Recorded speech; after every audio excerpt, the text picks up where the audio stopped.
The only thing scarier than losing you right now would be to marry you. Hello everybody, happy Wednesday. Welcome back to my channel. We're showing a little bit of skin today because the tea is hot as we are going to be discussing the Ultimatum finale and reunion, which dropped on Netflix today or last night if you guys stayed up. I did not end up staying up all night like I thought I was going to. I ended up just watching in the morning. So I'm kind of glad because I really needed my sleep because there's just been so much going on. And I mean, I'm just really excited to dive into this finale and reunion with you guys because damn, were things not as expected. I mean, there was a lot of things I feel like we knew, like a lot of us knew Madeline was pregnant. We knew Kobe and Madeline got engaged, but there was some shocking revelations at the reunion with Shanique and Randall, April and Jake, Rae and Zay. We're gonna get all into it, so be sure to give this video a thumbs up and subscribe to my channel if you guys have not already. And hopefully we'll be getting to do some interviews with the Ultimatum cast, and those will go up on my channel next week. We'll have to see who I hear back from and if I can schedule, but that is definitely the plan, so stay tuned. And be sure to leave your thoughts and comments in the comment section down below. Do not forget to leave your opinions because I like to read them. Now let's start talking about the finale because right away we're in Austin, Texas. It's kind of like the final ceremony on The Bachelorette, except they're like at a farm and there's like a horse. And every setup was a little different for the four remaining couples, like where they ended up having their conversation. I was dying at April and Jake on the bench. But let's get into Shanique and Randall because they obviously have been through a lot this season. Shanique was the one that wanted the ultimatum because she really wanted to marry Randall, and who could blame her? I've been saying all season I've had a crush on Randall, but the thing is, Shanique thought she was perfect all season. She thought Randall was the one who needed to get his stuff together and that she was ready for marriage and she couldn't understand. What Shanique learned this season, and I think she really explained it perfectly at the reunion, is that she was jealous. She was a little clingy and possessive at time. She did expect a lot out of Randall. I thought that he was going to break up with her in that moment when he was shaking, but he got down on one knee and he proposed to Shanique. She was so over the moon. She was so happy. She was just kept looking at the ring, which I feel like Netflix obviously paid for. So now that we know they ended up breaking up, like after, like for like 6 months, like I wonder if she had to give the ring back to Netflix, right? That is something I'm curious about. But yeah, so they ended up getting engaged, super happy for them. They looked happy. At the reunion, it was revealed that they ended up breaking up for about 6 months after the show. They called off their engagement. They both needed to self-reflect and work on themselves. And then they ultimately, you know, came back together and now they're stronger than ever. They're boyfriend and girlfriend. I'm not sure what the future holds for them, if they're actually gonna get engaged and get married one day, but they are in it for the long haul. Shanique said she tried dating a couple guys during their 6-month break, but Randall couldn't because he had a lot of loss in his family, which broke my heart. So I'm happy that they're together. I wish they were engaged, to be honest. Like I wish that they had that happy ending, which they did on the finale, but unfortunately they had to call off the engagement, but they're still together. So there is hope that they will be able to get engaged again one day. And this time Randall is gonna have to pay for the ring. So he better start saving now because Shanique definitely deserves a big rock. Let's move on to Madeline and Kobe because this just truly shocked me. Obviously, you know, the spoilers were out there. We saw Madeline's registry, or I saw, and I shared with you guys if you follow me on TikTok. Madeline and Kobe ended up getting engaged. It really came out of nowhere and it still doesn't make sense with the storyline because they were arguing all season long and were at odds and I just like didn't see it. But they ended up getting engaged. Kobe's so happy. Madeline says yes. And then all of a sudden they just want to get married. Like right then and there at the exact same spot they got engaged. Like why didn't they want to like plan a wedding? Like I was just so confused. I was like, am I missing something in the story? Because I'm just like so confused how they just decided to get married there on the spot. Like are they gonna have another wedding later on with like a celebration? Is that not their thing? Madeline revealed at the reunion because they walked out later than everyone else that she was pregnant. She's 7 months pregnant, expecting a baby girl. So they got pregnant pretty quickly after the show. So I don't know if that maybe tied into the fact that they wanted to get married. Maybe they thought that they were pregnant towards the end of filming the ultimatum. So they were like, all right, we might as well get married.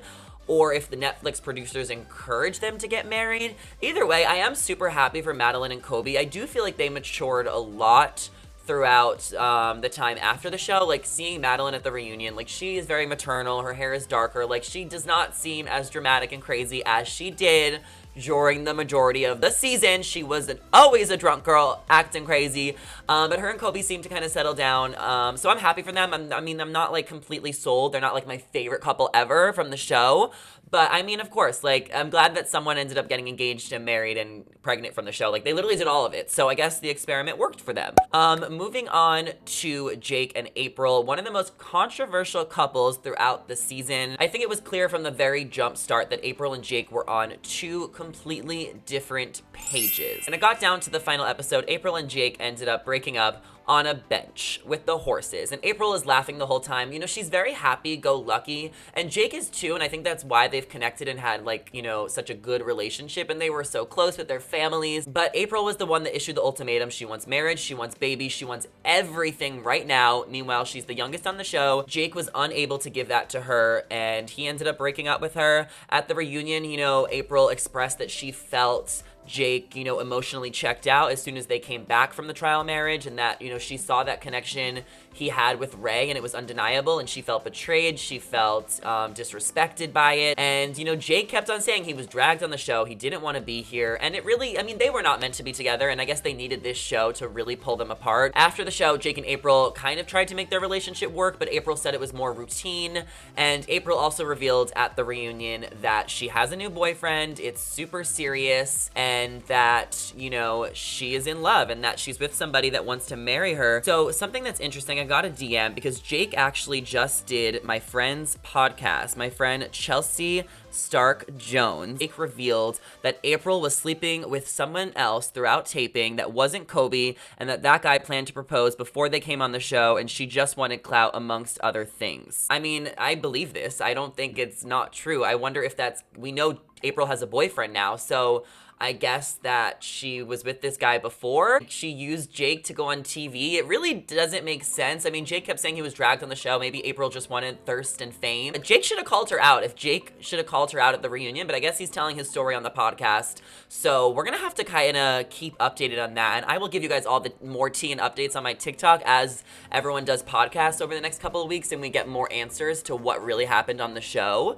But as of now, I mean, they tried to make it work. And then we also saw on the finale that Jake and Rae wanted to give it a shot at their relationship since Rae and Zay were donezo. Rae broke up with Zay. The Netflix Ultimatum crew gave them a 2-ticket plane vacation extravaganza to anywhere they want in the world, and Jake presented it to Rae. She agreed to it, and then at the reunion we see that they never ended up going on a trip. They both thought it was too soon. They needed time to heal from the process. I mean, what a waste of a trip. Can I have that trip? Like, who's gonna get that trip? Or give it to, like, Shanique and Randall because they need it. But Rae also revealed at the reunion that she tried to make things work with Zay. They were arguing a lot at the reunion, and Rae also admitted that she's bisexual, which is so exciting. Welcome to the community, Rae. We're more than happy to have you here. She was dating a girl for a little bit after the show, and, you know, that didn't end up working out, but she is going to be exploring her sexuality more, dating guys and girls in the future. So good for Rae,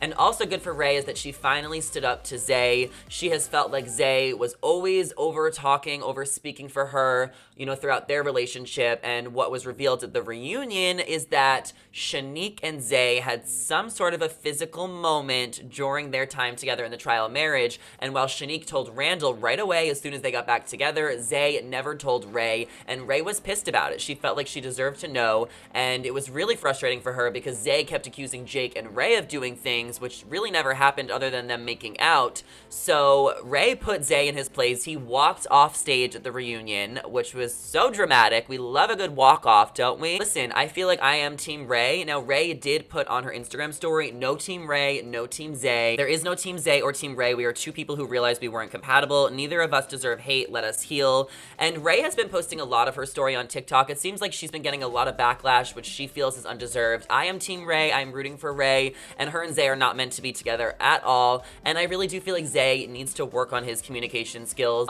because he really, you know, is just a little immature at times throughout the season and even at the reunion. But also, like, Rae was going off and not letting Zay explain himself, which was justified because she did feel so betrayed by him. But I also feel like, you know, her and Zay are probably, you know, friendly now, but they're definitely not gonna ever get back together, which is great. And I really hope to see Rae in a happy relationship with a girl or a guy, whoever she chooses, in the near future. A couple of the other couples, of course, were Alexis and Hunter, who got engaged on the show. They ended up leaving the show early, and they are planning their wedding. They're getting married in June, which is super exciting for them. Hunter's mom is the wedding planner, so they're saving a lot of money. Alexis has shown a lot of growth throughout, I think, the experience as well, because she came in a little hot-headed, a little sassy, and I feel like she really matured and eased down by the reunion. So super happy for her and Hunter. They're engaged, they're making it work. And then the other couple, Nate and Lauren, they were the couple who was fighting over not wanting to have kids because Nate wanted them more than anything and Lauren did not.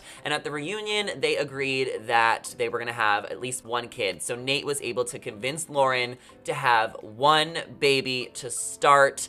I mean, I hope she really wants to have that baby. I guess she wouldn't, you know, have agreed to it if she didn't say it and stuck with Nate this whole time. But I really like that Hunter called out Nate for the person not growing the most during the show, because I kind of felt like Nate was really uptight, and even at the reunion, he was just not super like being honest about the fact that like he only proposed to get that out because he saw Alexis and Hunter propose and he was planning on picking Madeline. So I definitely would love to pick Nate's brain, because I don't feel like he was being super forthright at the reunion. And I mean, where we go from here is that we have Madeline and Kobe pregnant, about to have a baby. They're married. We have Shanique and Randall, who are together, but no plans to get engaged. And then Alexis and Hunter are about to get married. And then Nate and Lauren are engaged. Not sure when they will get married and have children, but I'm sure they will. Overall, I think The Ultimatum was a really good show. I thoroughly enjoyed it. I would have liked if it was spread out a little bit more, because something I love about reality TV is the community that we all have. Like, you guys watch me, we gossip, we respond to comments. There's other creators I gossip with and talk to, and I felt like because The Ultimatum was so rushed and condensed into 2 weeks time of a show, there was less of that like camaraderie that we were able to have when Love is Blind was playing out for 5 or 6 weeks on Netflix. So I would say moving forward for Ultimatum Season 2, I heard it's going to be an LGBTQ season, which is so exciting. I really hope and encourage Netflix to maybe space it out. And I think with all Netflix shows, we should be dropping 3 to 4 episodes a week, and having it play out, you know, for a month or 5 weeks, and having the reunion be like its own separate thing at the end, because that's kind of what makes, you know, these shows more fun and enjoyable to watch, is when we're able to kind of talk about it together. And because it was so condensed, I felt like it was just like, watch the episodes, recap the episodes. It was just like a lot at once. So those are my only advice for Netflix if you guys are watching. Anyway, thank you to the entire cast of The Ultimatum for opening up your hearts with us. I hope you guys enjoyed this YouTube recap. I had so much fun making it, and I'm excited to see what's next for The Ultimatum and their journey. And Selling Sunset premieres on Netflix April 22nd, so I will definitely be back on my YouTube channel to discuss and review Selling Sunset. Thank you guys so much for watching. Be sure to give this video a thumbs up and your comments down below on The Ultimatum reunion. Don't forget to subscribe to my channel. Let's get to 3,000 subscribers, guys. And I mean, I will keep you posted if I get any of the Ultimatum cast, and if I do, we'll be dropping interviews here on this YouTube channel in the next couple of weeks. So definitely stay tuned and be sure to follow me on all of my social medias at Zachary Reality. And yeah, I guess that's it. So let me know your thoughts, and I'll catch you guys in the next one. Bye.